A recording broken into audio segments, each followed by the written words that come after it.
Taking a look at the energy markets today, I want to focus on WTI crude. WTI crude up on the day, bucking the trend in the equity markets actually for a second straight day now that we're seeing the equity markets under some significant selling pressure once again today, but crude able to hold up there. It is interesting though, we did see a little bit of divergence here where WTI was able to hold on to a slight gain here throughout the day. Brent actually ticked down a little bit, so we saw that spread narrow some today as well. WTI right around the 54.80 level right now. We saw a high of 55.18, a low of 53.55. So again, a pretty volatile session once again in the crude space. And as we continue to see volatility persist throughout all the different asset classes.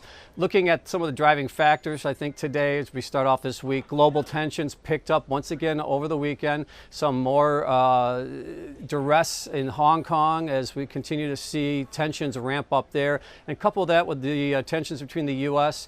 and China, and I think that's leading to, again, this volatility that we continue to see in the space.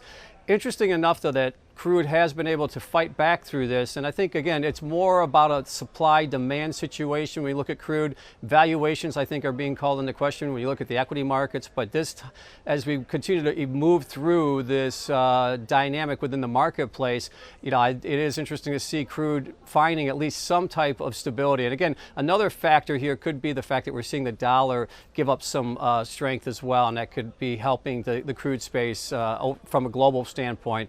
So again, we have some interesting dynamics here from a global standpoint to start off the week, and also when you look at from a technical standpoint, we held 50-50. Really 50-52 was that low, but once again, we're well off of that, at least for the time being, back into the 54 handle. So we held those June lows, and we are back above that midterm trend line going back to December, at least for the time being. Now, we did violate it last week, but this recent rally has pushed us back above that longer term trend line. The thing I'm really focused on, though, is when you look at the shorter term trend line from July, the July highs right around that $62 a barrel mark. We are still seeing, even with this rally today, a lower highs and lower lows. We have not broken that current short-term downtrend. So again, we're kind of coiling here between that 50-50 level, which is a key level from the June lows, yet we're still seeing a downward trend from the July highs as we start off the week.